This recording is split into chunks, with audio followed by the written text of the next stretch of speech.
Oh no, that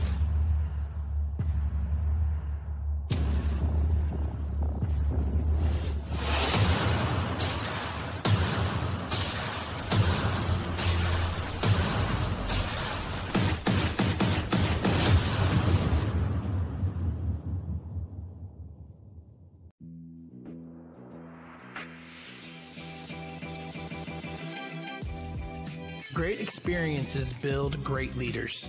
Great leaders build great teams. This is Building Great Sales Teams.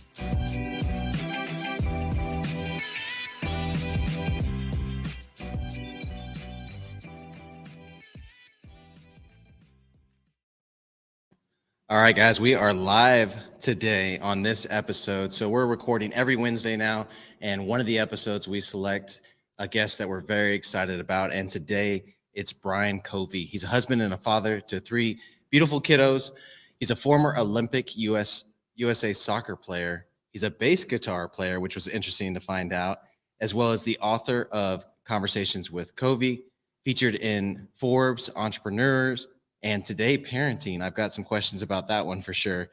And so he's taken Revolution Mortgage from 245 million to 2.45 billion with a B. So I'm excited to have Covey on the show. He's also an authority on high performing teams and has mastered the art of winning and cultivating a champion's mindset. Brian, welcome to the show. Doug, thanks for having me. That's a cool intro, and I'm sure we'll dive into all that and what it means and the lessons learned along the way. But excited to be jamming with you.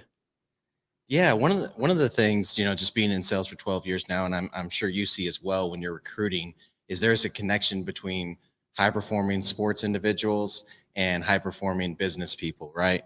And so I kind of wanted to go back and find out, all right, where did this all come from? The USA soccer team. Where did the love of soccer start? Because I'm really fortunate. I grew up in Memphis, Tennessee, and my dad, probably like many people, was my first coach, right? Like in church league and younger. My older brother was 5 years older. So if you can imagine, for all those younger siblings, you show up to the games, you're playing in the streets, you go wherever the older sibling goes. And so that's how I learned competitiveness, being out there on the field, in the streets, playing whatever sport we would play, honestly. And I was blessed. Those that follow soccer, you'd probably know the name Pele, right? You've probably seen a lot Yeah. of that with Brazil.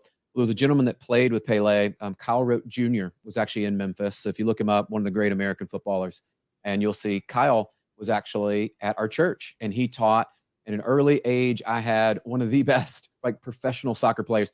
It really, I tell her, it wasn't so much his coaching or anything that he taught me as far as skills, but he really planted a seed, I believe, of a true passion and love for the game. It still exists today where I coach my daughter, my son. I'm involved. I'm on our board here with our Tennessee Soccer Club. And still to this day, right? Like I love the sport. Like you can't pull it out of me. So I think that seed is what then eventually grew into my competitiveness and competing. And I got to compete at some really cool levels.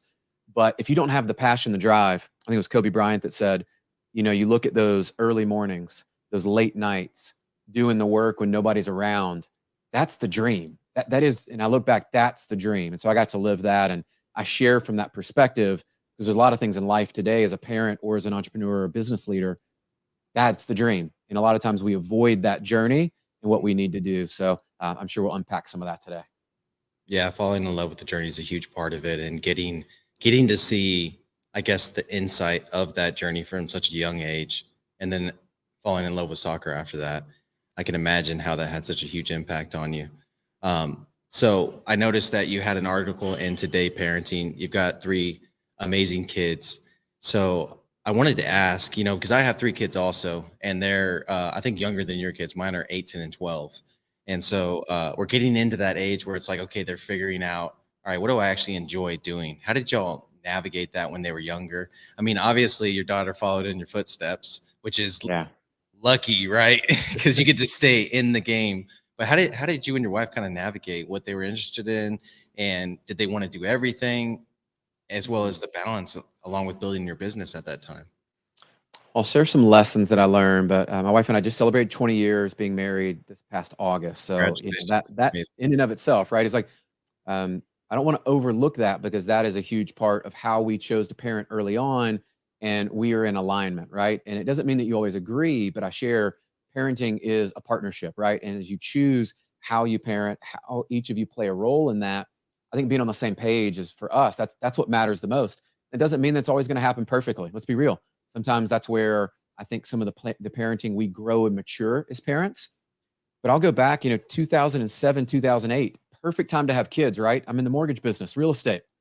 Wonderful time to have our first kids, and the world crashed. So I'm being facetious here, Right. but I think it teaches you a lot, because in that storm, there's a choice to be made, right? I'm traveling every week. We're trying to figure this out. My wife had been an ICU nurse, and now she's staying at home with the kids because I'm traveling, and I'm trying to build out my corporate career and all these things that I thought was important. So I did a lot of things wrong, which is how I learned how to improve as a parent. And some of those lessons I would tell you is, one, nothing should come before you and your spouse, right? That relationship is what your kids will see. That's how they will model. That's how they're going to feel the energy. That's how they will know that you actually love each other.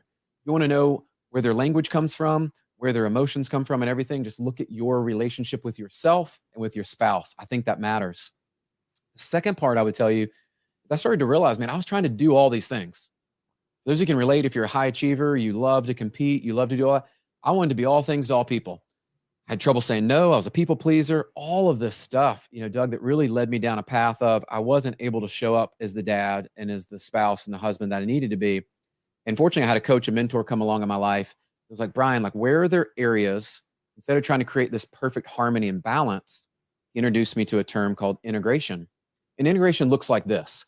We built out a home gym. So my two youngest are my boys, right? And 7, 14 years old, we get to work out together. Maybe we go walk the dog together. We integrate things. Maybe I'm at my daughter's soccer practice and I'm not her coach. She's training, but there's a track. There's somewhere that I can work out while she's at training, and I can be present.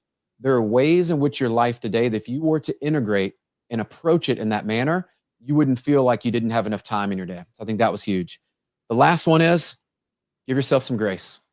And throughout my now 20 years being married, and our oldest is 15, the lessons I've learned are only valuable if I implement them and I make change in myself, right? I know I'm a better parent than I was 5 years ago, but I also recognize I'm not the parent that I can be in 5 years, and recognizing that how you show up matters. And even this week, I had an opportunity that my daughter asked. She said, hey, we've got exams. Can you pick me up from school? Right? That 30-minute drive, 20-minute drive, whatever it ends up being, is intentional time that, if you're focused in how you show up, you'll actually be able to plant seeds like coaches and mentors did in my life. And I think that's where your parenting can live on long after you're sitting with them, making choices and decisions with them. You want them to be able to think properly on their own, to have integrity, to have a high value of their self-worth. And so, Doug, I would say those are the lessons I look back on and that I shared in that parenting magazine of, and here's how I'm living it. And it's not perfect, but I know it's better than it was. Absolutely. I went through something very similar in my 20s when my kids were little, and I'm glad I made that change finally, to where it wasn't about traveling as much as I could and accomplishing all the things. It was about, like you said, the integration. That's a huge piece of it that we just started working on at home right now. And one of the thing is we do family workouts in the evening, and it's simple stuff, calisthenics, but my kids get so into it and they love it. And so we haven't really found the sports for each of them just yet, but they're, my daughter's in middle school now, so she's trying out all the sports, being taught the fundamentals and everything. And so once we find that, I'm sure it's gonna take over. Up until now, it's been, especially with my son, drama, like what do you call it? The school plays and stuff like that. They're huge into theater. And so that's been a big, time constraint there. But like you said, that integration can be a huge piece for it. And we are building out a gym in our garage right now so that we're able to work out with them in the morning. So it's going to be massive. I'm excited about that. All right, let's switch gears a little bit here and get into the transition from soccer to the mortgage industry. So at what point did you know, okay, soccer was over and it was time to find a career? Yeah, I've thought about that a lot, because in that season, I was at a different age and probably thinking different. But I remember my goal was really to play professionally, right? And that was the goal, and I achieved that. So that's awesome. It's kind of checked the box. When I got there, there was a little bit of a shift of, I didn't love it like I did, right? And I didn't enjoy or see myself staying in the league for 10 more years. And that's really probably would have been my journey. And I saw that would have been the path. And I remember thinking, you know what? I really enjoy other things in my life. Why not go pursue them now while I'm young and I can go do them? And so I tell her it wasn't like this, bad injury or anything crazy there. It was just a moment where I felt myself start to grow and move away from really wanting to compete at the highest level. And those that have competed, whether it's D1 or professionally, you realize if you're not completely in, you shouldn't be in, right? That's part of it because with the demands and what's there. So I had seen some friends move into business, right? And they were either, financial advisors or they were learning the mortgage business, real estate, all that. And I thought, you know what? I've got a lot of contacts. I've got a lot of people that I know.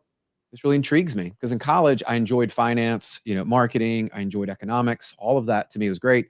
Let's be real.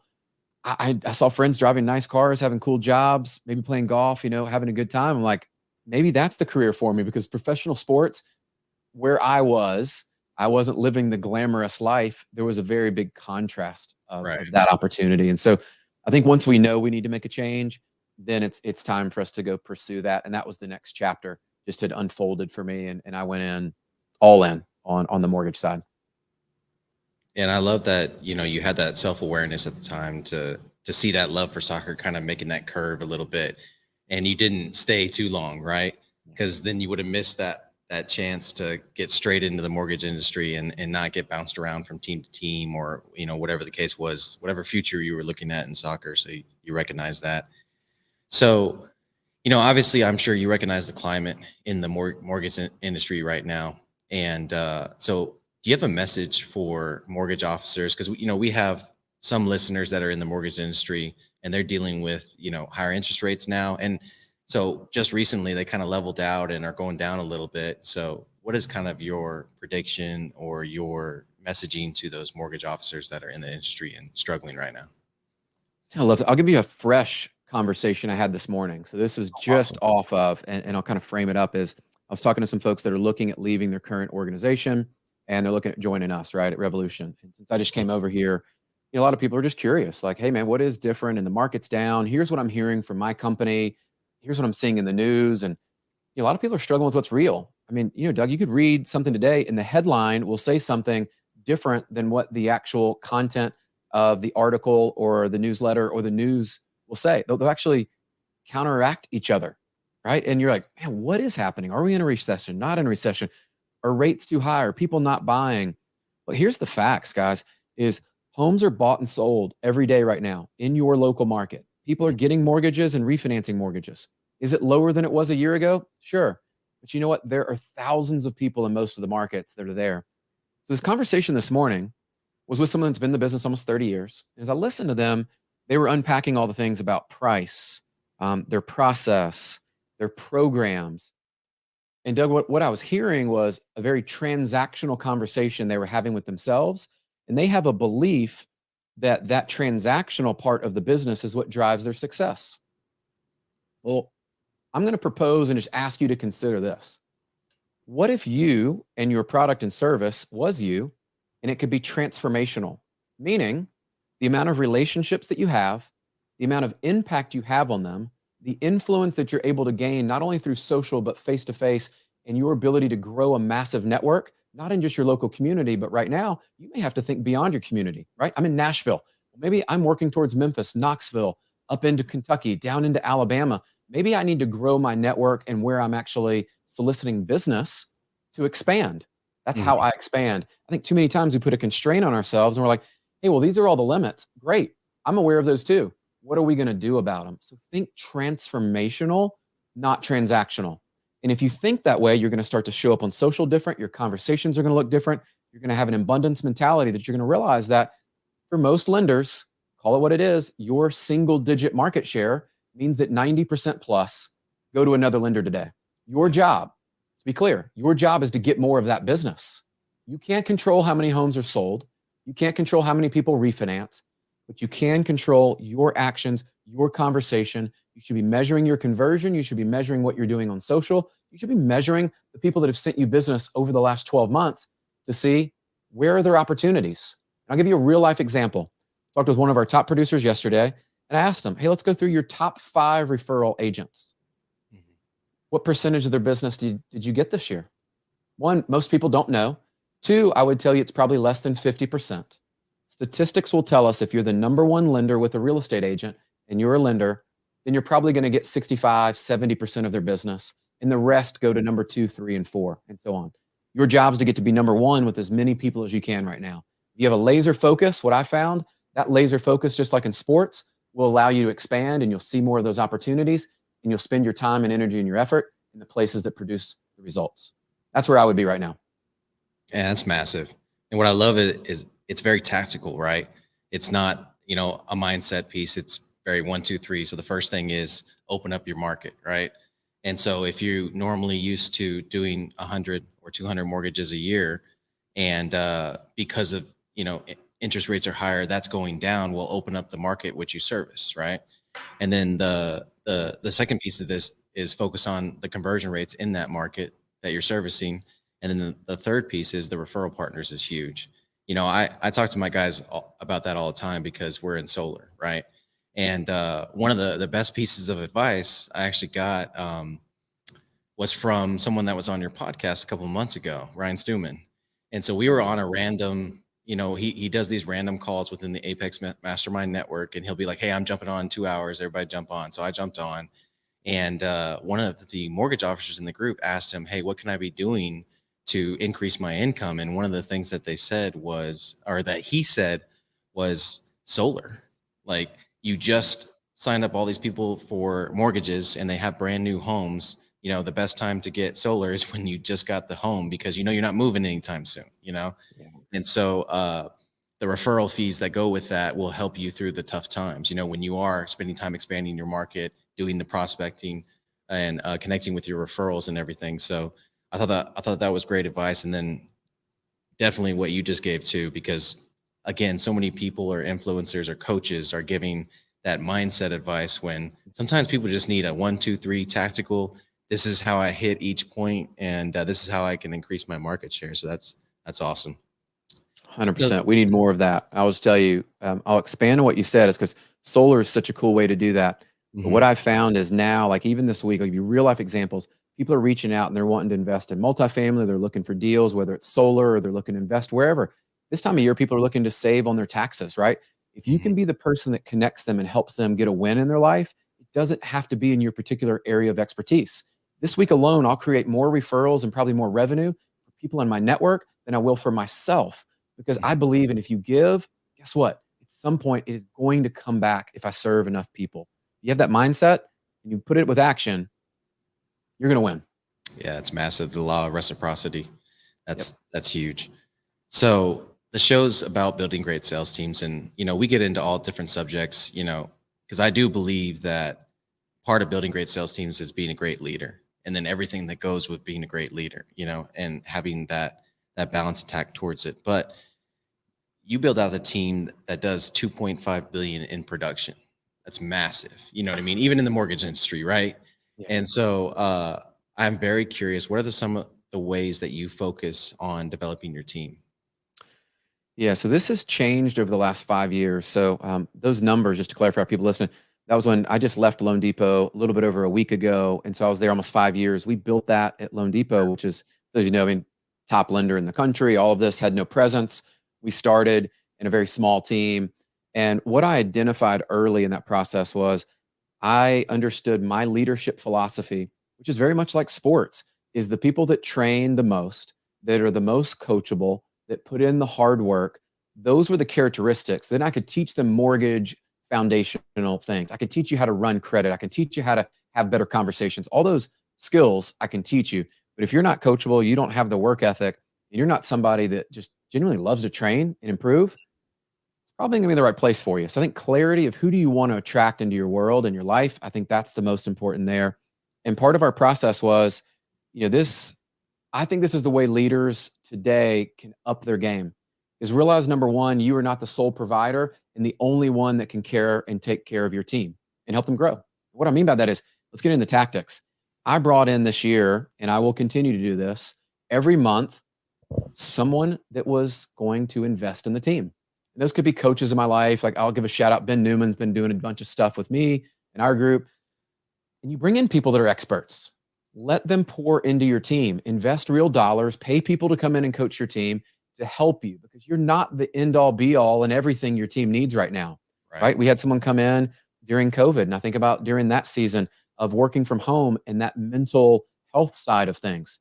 That is not, even though my dad's a psychologist, that is not my true area of expertise. Bring people in, and when you build your network as a leader, they're still going to look at you and go, wow, Doug, you're the one that provides all of this care, the support, the communication, the information. You help me be a better me. That will stem down into your culture. And that's what we have been focused on.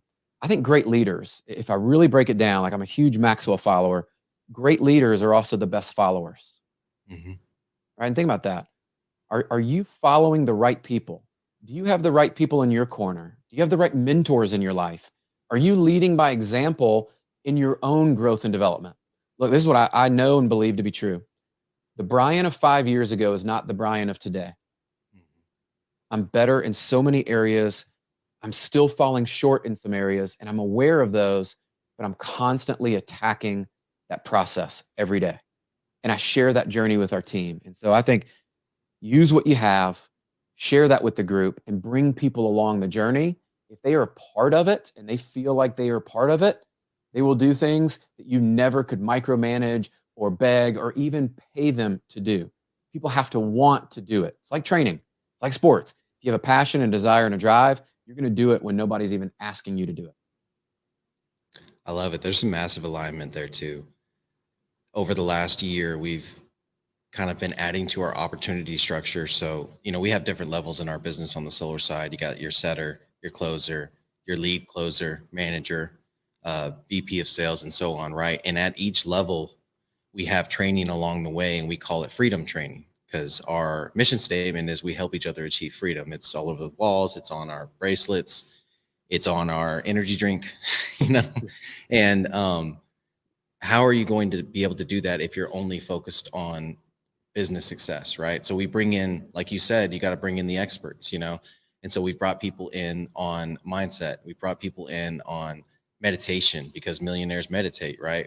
We brought people in on health and fitness, on building wealth, how to open up an LLC for our new people, stuff like that.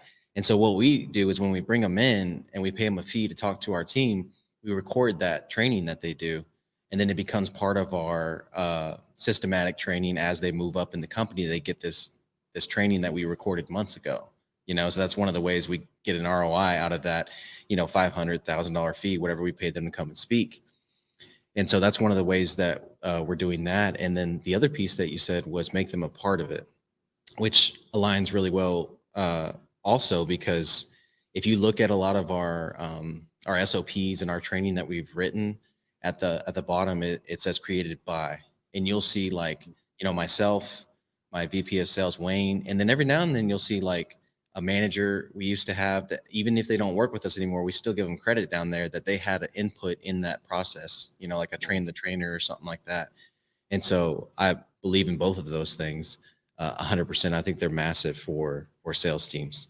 So, I imagine you get questions similar to this all the time when you're talking about building sales teams. What do you do when that culture maybe turned a little sour? There was an event that happened, maybe it was a market shift, and you didn't have a strong enough team in the first place, and then there's a market shift and your culture's kind of going downhill. How would you recommend that managers and business owners turn that sales culture around? Man, great question. So we just went through this. Lean in, stronger, faster, communicate more than you ever expected you would need to, because you're actually going to be in a season that you need to weed people out. And it's counterintuitive, right? Because you're like, I don't want to lose people. I don't want to have people leave. But the reality is there's a concept called enrollment versus registration. And if you think about like in college or anywhere else, you can register for something, right? You can just kind of sign up, maybe you show up, but you're not all in. If somebody's enrolled and they've paid money and they're truly committed to the vision and they're there, you need to find out who's enrolled versus registered. And I would encourage you to do that faster and have the tougher conversations sooner than you need to think through. Most leaders avoid those tough conversations. And what happens is things just kind of keep getting worse.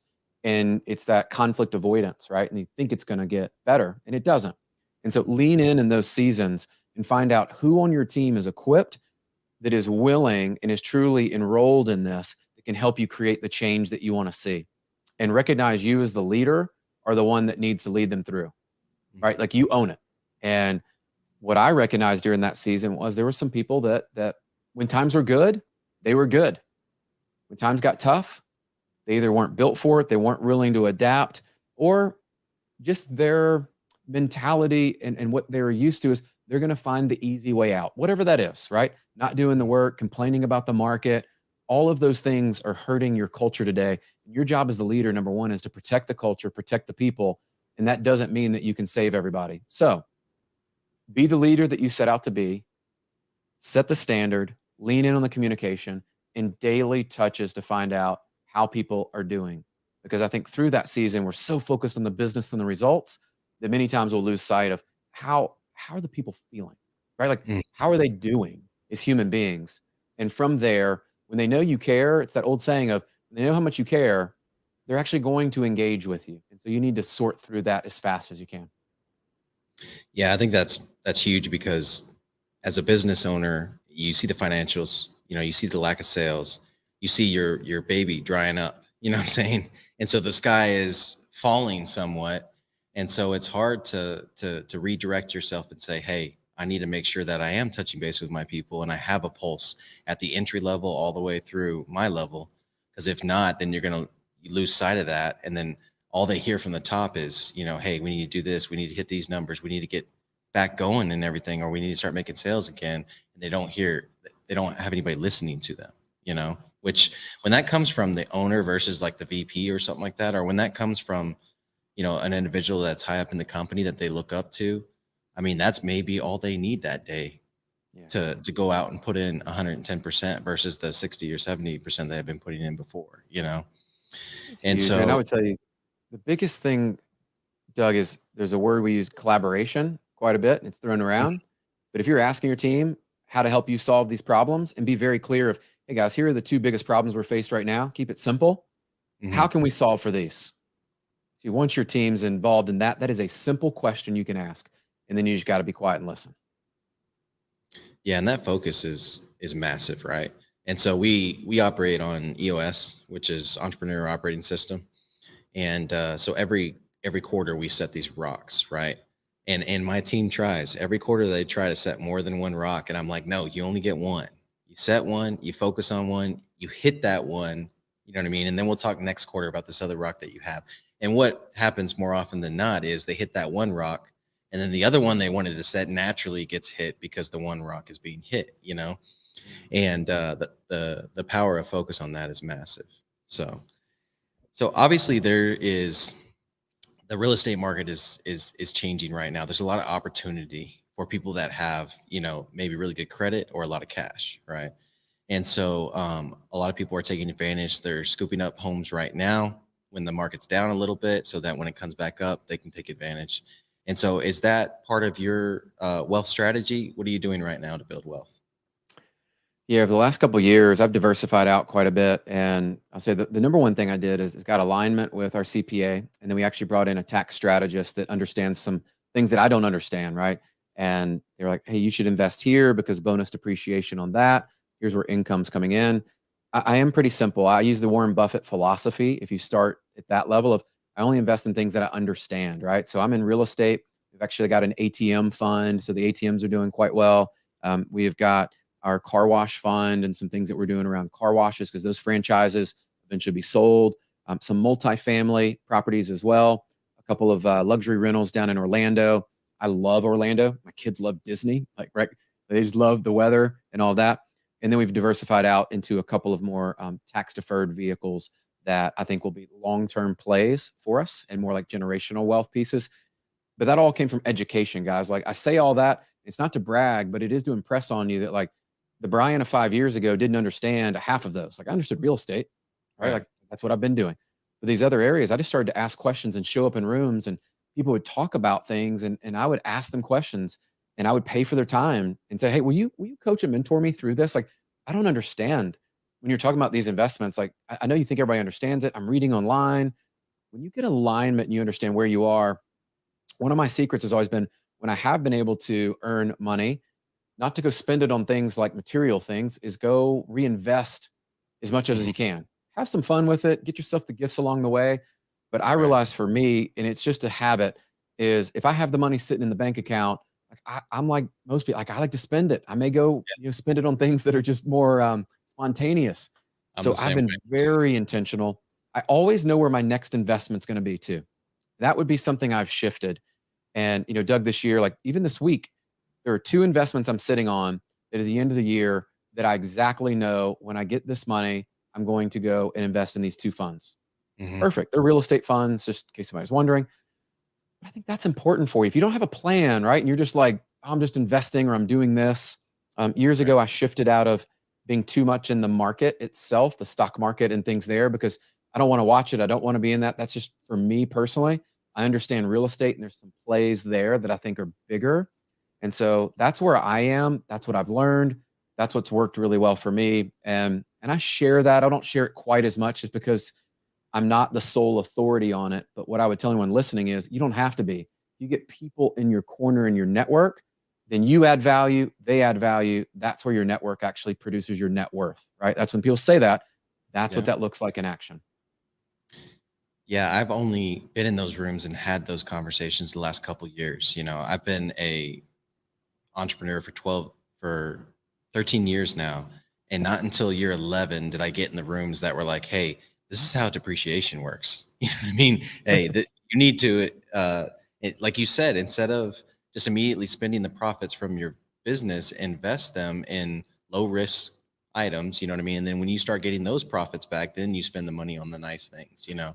And I always lived this life of up and down on financials because it was all based on how my business was doing versus me being hedged in real estate or something like that. And another huge thing that you said was that you paid for the expertise. When we think about, all right, if I get on a call, what am I going to charge the client for an hour of my time, right? And an hour of my time right now is 1,000 for one phone call for 1 hour. And so the idea that maybe, you know, I pay for an hour of someone else's time, maybe it's 2,000 or 3,000 because they understand a lot more than I do when it comes in Mm. to investing, and they can teach me in an hour what can make me tens of thousands of dollars, right? And so it's sometimes that mindset shift of, hey, I need to pay for experts that can teach me this stuff, not only just so I can go and execute on it, but so whenever I pay my CPA or I pay my tax strategist or my lawyer, whatever the case is, I know what I'm talking about, and they're not doing the minimum. I can hold them accountable because I'm like, hey, Matthew Meehan, which is a friend of mine, taught me about depreciation. You know what I mean? And I don't see any depreciation on this tax return here. So what are we doing? Yes. So I think that's huge. And you mentioned the rooms earlier. Are you involved in any masterminds right now? And what are those? Oh yeah. So a few different ones that have been really impactful for me over the last few years. Recently, I'll start kind of work my way backwards, but Sure. recently, I joined Apex with Stuman and those Mhm. guys, and man, amazing group there. And I had some friends in it, right? And so I saw what was there. I'll get to go to my first live in January, so I can't wait because that Awesome. group has a really raw dynamic that I tell people is like there's a lot of young hustlers in there. There's some people that have achieved success, but I love the feeling I get is there's not an ego. Like the amount of deals, like I've done some deals offline with some folks in there. And what's cool is people will reach out and I can give them their expertise. And it's just a giving community. So I love Apex.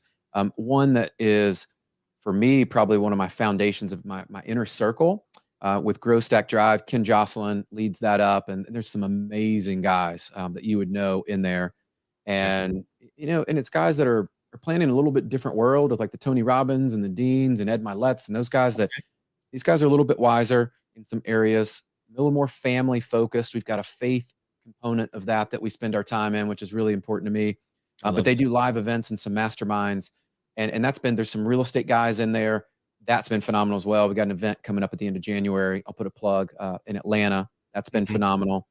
And then I've been part of Arate for, with Andy and Ed for 4 years now. And I've met some super cool people in there. And there's the weekly call. They just did the live event here in Nashville a little over a month, maybe a month and a half ago. And so I've been spending my time there. The last one that I got more, I'd say industry specific is one of my friends, Neil. is got more of a content creation. Like, how do you create short form video content that'll reach an audience and actually get you and your product in front of more eyeballs so they'll make decisions and buy? I've been doing that very intentionally with Neil. Not so much a mastermind, although it has turned into one. Yeah. And those are the groups I'm in. And I do go to some other masterminds with a friend of mine in the mortgage space, Albert, out in California with the Driven event. Always puts on a first class deal. Working closely with Coach Michael Burt here in Nashville. And I don't say those like, I give those guys props because they've built platforms and things that if you're wanting to know what are guys doing, where should you start, where should you go, they all offer different price points and different things that I would tell you. One, get in the game. That's always the most important thing. Two, when you're able and actually getting out of your comfort zone to upgrade whatever you do. When I started to upgrade to CEO ticket or VIP ticket, whatever they call it, I started to meet people that also were upgrading. And I realized, wow, they're like me. I didn't really have the money. I didn't feel like I should be in the room. Like I had all these limiting beliefs. Those are the people you need to be around. You're not going to really hang out with the speakers. You're not going to hang out most of the guys putting on the event. You're not going to get much time. But the people sitting right around you, you're rubbing elbows with, they want the same things you want. You can probably help each other. That's the secret. No, I love that because I remember one of the first things like that I paid for was a PJ trip with Ryan Stewman to Philadelphia, right? And I ended up learning so much, not, because you pay per seat and they do basically a mastermind in the sky. He asks you, what's going on in your business, what's everybody's issues right now. And then you all just kind of workshop those issues. But the person talking the most was the guy sitting next to me. And he ended up, being the one that kind of taught us all on the plane that day. But you know what I mean? Like you said, you pay for that higher seat and then you end up next to people that you can really connect with and that aren't pressed for time because they're the speaker at the event or whatever the case is. That's massive. One of the other things I've also noticed is that Arate is kind of like a foundational mastermind. Like everybody is in Arate in one form or another on top of the other masterminds that they're in. But yeah, I'm in Apex as well. And one that just started about a year ago, Real Business Owners. That's actually the sweatshirt I'm wearing right now. Their podcast is like a top 5 podcast. And then they came out with the mastermind about a year ago, which is very intimate and small. So that's kind of nice. You get a lot more connection in that one. So, but yeah, I could agree more. Investing in those things, when you get to that level that you can, or even if you can't, there's so many access points. Like I think in Apex Entourage is like $3,000 a year and you can pay that monthly. You know what I'm saying? So that's a lower access point if you're just a high level salesperson or whatever the case is. So gotta get in the game. Gotta get in the game. So I tell everybody is find your spot, ask guys like us. We'll help get you connected because we were there. Once you get in the game, then you're able to start leveling up. Absolutely. And then it's like daily, by the second, by the hour accountability. You know what I mean? I can't get on my Facebook page without seeing someone winning or seeing someone go through a struggle and overcome it. Like there's just like story after story. And so that's probably the best part of being in these rooms. Heck yeah. So you're killing it in the mortgage game. You're an author, speaker. What are you focusing on next? What's the next big thing for Brian Covey? So my new role is EVP. I report straight to our CEO at Revolution Mortgage. Man, what a cool company. 5 years old. They brought me in really strategically to help with the strategy and also the execution and development of the team. And that'll be everything from personal growth and development from our existing team members. No matter what their role is, I believe everybody deserves to have a coach or somebody in their life that's mentoring them. They may not have access. And so I'll provide that for them. And even through basically Revolution, kind of like college, or we're kind of figuring out what we want to call it, but maybe like Revolution University, where people have that access. And then we're going to grow and expand. It's a nationwide company. So we're in 48 states. We'll be expanding from there. That will be my focus, is getting that really growing and building. Because I think it's just like, if you look back, most people generate their wealth through downturns. Well, right now, I believe we're going to acquire great talent. We're going to be able to expand and grow while everybody else is wondering what's happening. Oh, the market's down. We'll expand and grow. And the other part that I think is a perfect complement to that is I'm going to continue working on myself and my brand, right? My brand is just an extension of who I am. And like my growth and my journey, I tell everybody, document your journey. That's how I do it. I'm not a perfect polished speaker. I don't have all that stuff nailed down. I'm getting asked to speak at a few events this year, and I'm just real and raw. And I show up. I'm like, guys, here's my journey. Hasn't been perfect. I've stumbled. I've had some cool wins, had a lot of success where I think I have the backing and results to where people can't question, like, I've got the results, right? I don't Mhm. go out and brag about them, but I've got them. But I also know what it's like to not feel like you're worthy enough or to feel like you're in a slump and know how to work out of it. And so I think that relatability that I always want to bring to the table of, dude, you might see me winning over here or see a success there, but you don't see the other side of what it Right. took to get there. And I always want to share that with people. So that'll be my focus, man. And the book's done well. The podcast has been another extension. We're gonna be working through some of that. So I'm actually mapping out some of what 2023 will look like as far as the true game plan. Some of that shifted with my move. Dude, I'm Mhm. excited because I can already see things lining up and the growth that's going to happen. It's going to be a byproduct. I get to serve more people, right? I mean, that's what it's about. So I can't wait. No, I'm excited for you as well. That influence is growing like crazy too, because you invested in it. I should say. You can see in your short form content and everything that it's very polished. It looks great, and so that's going to be massive for you. I'm excited about that, and I do think, like you said, when it comes to social media and what we're posting on there, whether you have a little influence or a lot of influence, there's something, there's an opportunity, I feel like, in the next couple of years to be a little more vulnerable than people are used to. And that's honestly how I've gained a lot of my, I don't want to say followers, but I should say fans, put it that way. You know what I mean? Because there's a difference, right? There's somebody that follows you because you're in mortgage and you're a leader in mortgage, right? And then there's somebody that's a fan of you. You know what I mean? That's Maybe right. their background is in soccer, or they love your story, they saw you speak, whatever the case is. They want to be involved in everything you, right? And when I got vulnerable about my divorce and then the struggles in my business and stuff like that, and then my eventual remarriage, that's when the engagement went through the roof. Because like you said, you connect with people and you're real with them and you're raw, and they appreciate that, and it gives them permission to have that win too. You know what I'm saying? If they're in the slumps or they're going through something like that, you give them permission to overcome it because you That's right. did. And we aren't anything special to anybody else aside from execution, right? And so Yeah. giving them that roadmap and giving them that ability to execute is huge. So that kind of rolls into my last question, which is about legacy. Mm. And so I have a 100 plus podcast episode study of legacy now. I've asked this question to every one of my guests, and I speak on building an intentional legacy because of what I've learned from that, because I've had some amazing guests on. So my question is, legacy, what does it mean to you, and what legacy are you going to leave behind? Man, I love this one. And it's changed for me over the years, right? Like I've gone down this journey of what that means for me, what that will mean for, now that we got 3 kids and all that, and looking is legacy for me is that people would say that Brian loved God, was never shy about sharing that, and I loved people. I think if I can fit everything in those 2 boxes, and I've thought about that a lot lately, Doug, because at the end of the day, that's all that's going to matter, right? A few generations from now, my family won't know what successes, what I did in the mortgage industry, what speaking, what podcast, what any of that. Right. But if there is a foundation and anchors in the Covey family that can also be a ripple effect and create positive impact and change in the world, that they knew that Brian and his family and what he stood for, he loved God with all his heart. He loved people and made them feel something different about themselves.